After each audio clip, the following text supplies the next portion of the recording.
vamos lá, terceiro bimestre. Olha o nosso conteúdo batendo na porta aí.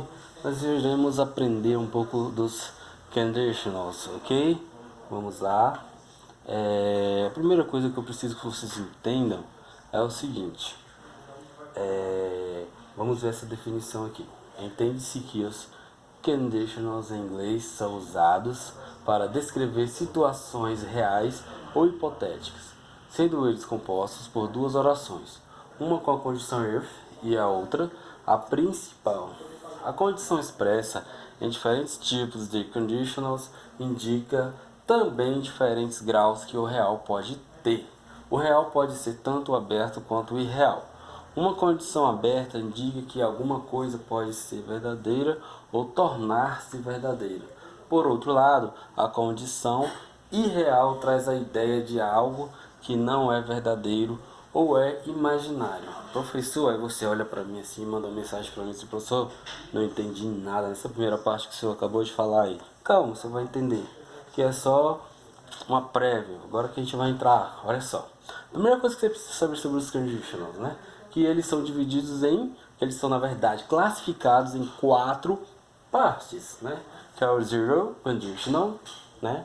O first conditional, o second conditional e o third conditional, né? Nós temos aí 4 classificações para os conditionals, né? Mas nessa aula, nesse vídeo, nós iremos trabalhar apenas o zero conditional e o first conditional, né? Só 2. No próximo vídeo a gente trabalha os outros 2. Então vamos entender aqui o zero conditional, né? Que aborda situações que frequentemente são consideradas verdadeiras, que são fatos, né? E as que podem tornar-se ou não verdadeiras, né? Você vai entender já já, beleza? Olha só o que mais diz aí, ó. Trata-se de uma condição aberta. Por que é uma condição aberta? Porque elas podem tornar-se ou não verdadeiras. Como assim, professor? Tá confuso, eu não estou entendendo. Olha só, você vai entender agora, né? Primeiramente eu quero te mostrar a fórmula aqui da zero conditional, né? Olha só, nós temos aqui a oração. Para você que não lembra o que é uma oração, né? Nós temos aí um verbo, né? Mais o if no presente simples, mais a oração principal do presente simples. Mas professor, o que isso quer dizer? Quer dizer o seguinte, olha, vamos ver essa frase aqui, ó. Vamos ver essa frase, olha lá. If I get up late, I miss the school bus. Se eu me levanto tarde, eu perco o ônibus escolar. Você tá vendo lá o ifzinho lá no início? Outra coisa que você pode perceber aí, aqui tá falando da oração, não tá? Nós temos aqui, ó, me levanto, né? Aí if I get up, né? Ladies, tarde, né? Aí eu tenho aqui I merge the school bus. Nós temos um outro verbo aqui, ó. Eu perco. Olha só, então, por isso que aqui tá falando, nós temos a oração if no presente simples, né? Que é levanto, né? Note que ela, para ficar no presente simples, é só tirar aquela partículazinha to lá, que eu já expliquei 1.000.000 de vezes. Então, é o seguinte, onde foi que eu parei? Então vamos lá. Se eu repetir aqui é porque eu me perdi, mas vamos lá. Então, if I get up later, né? Que nós temos aqui a primeira oração, né? Aí no presente simples, mais a oração principal, que é essa aqui, ó.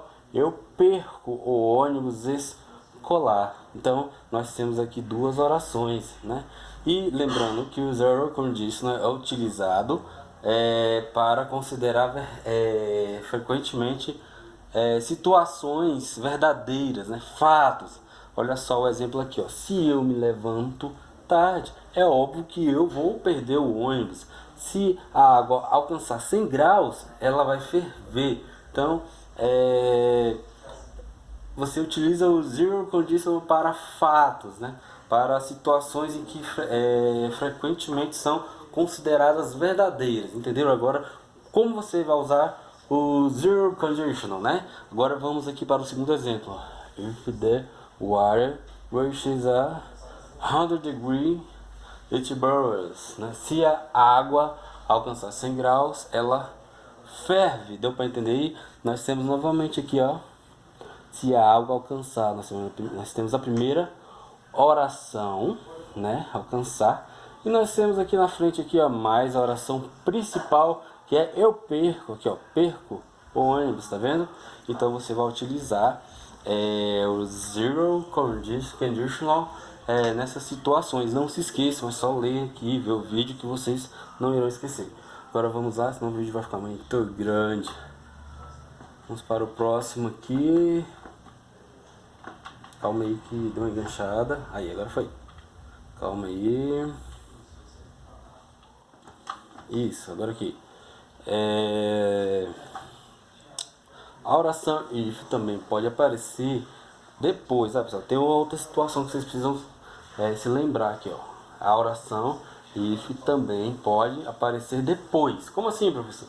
Neste caso, elimina-se a vírgula que se separa as duas orações. Olha só, nesse exemplo 3 aqui, I don't sleep if I drink coffee after 5 o'clock, né? Então, eu não durmo se eu tomar café depois das 17, né? Depois das 5.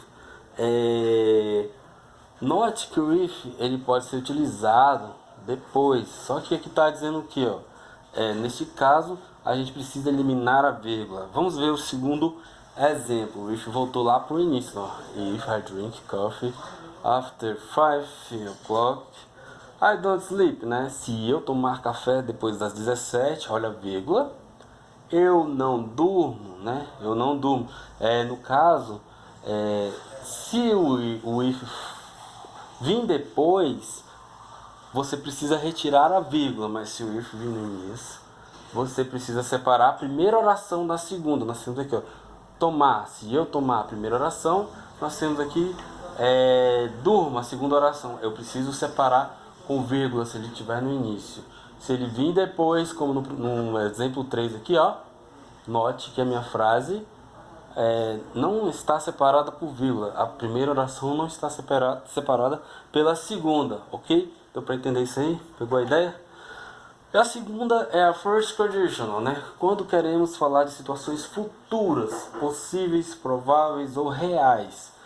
Cuidado para você não confundir com a zero conditional, porque às vezes confunde mesmo, mas no caso, a zero, ela precisa de uma ação para que outra aconteça, né? Como vimos no exemplo aqui, ó. Eu não durmo se eu tomar café depois das 5, né? Se eu tomar café depois das 5, eu não durmo, né? Então, se acontecer uma coisa, acaba tendo uma outra consequência. Aqui é diferente. Aqui é para o first conditional, para falar de situações futuras, possíveis, prováveis, né? Então utilizamos o first conditional sendo também uma condição, né? Uma condição do tipo aberta, né? O first conditional possui a seguinte estrutura: oração mais if no presente simples mais oração principal com os modais will, can, might e might. Isso aí a gente vai ver mais pra frente. Calma, vamos lá. Primeiro exemplo aqui, ó. If it is sunny, we will go to the beach. Se estiver ensolarado, nós iremos à praia. Mas tem mas tá parecendo a antiga, a zero conditional, porque se acontecer uma ação, provavelmente acontece outra. Só que você não vai para a praia todo dia, né? A maioria das pessoas não moram perto da praia. Por exemplo, se eu tiver tempo, eu corrigirei as provas. Você não passa o ano inteiro corrigindo as provas. Então, é diferente. Aqui você tem situações futuras possíveis. Lá são fatos, né? Se acontecer uma coisa, vai ter uma consequência lá na frente. Aqui não. Aqui é uma ação que pode acontecer no futuro. E ela geralmente não acontece com frequência. Entendeu a diferença? Então vamos lá. A segunda lá, if I have time, I will correct the test, né? Se eu tiver tempo, eu corrigirei as provas. No terceiro, sumiu aqui? No terceiro exemplo, if it rains tomorrow, I can go to the party, né? Se chover amanhã, eu não poderei ir à festa, né? If it rains tomorrow, I can go to the party, né? Deixa eu ver, amanhã eu não poderei. Olha só como é separada aí, ó. Como tá separada a vírgula, né? Primeira oração, segunda oração. Espero que vocês estejam captando aí a ideia. Vamos para o exemplo 4 aqui, ó. I can go the party if it rains tomorrow. Eu não poderei ir à festa se chover amanhã, tá vendo? Situações futuras, possíveis, prováveis, tá? Mas isso não acontece, não são situações que acontecem diariamente, com frequência, né? Já lá na zero conditional, né? São situações, fatos, né? São fatos. Aqui não está falando de futuro, que a gente está falando, nós estamos falando de fatos, né? Se eu me levanto tarde, né? Eu perco o ônibus. Se eu levantar tarde, eu vou perder o ônibus. Não é uma situação de futuro, são fatos, né? Geralmente você precisa acordar todos os dias, né? Cedo para ir para a escola, para ir para o trabalho. São situações que geralmente acontecem diariamente, né? Já no first são situações futuras possíveis, como assim, se estiver ensolarado, nós iremos à praia, né? Se eu estiver tempo, eu corrigirei as provas. Deu para entender a diferença? Só para finalizar, aqui, não, acho que eu já falei tudo. Pessoal, é isso aí. Se vocês tiverem alguma dúvida, podem falar comigo lá no fórum e tentem responder lá a atividade, beleza? Porque essas atividades agora valem nota, valem pontos aí.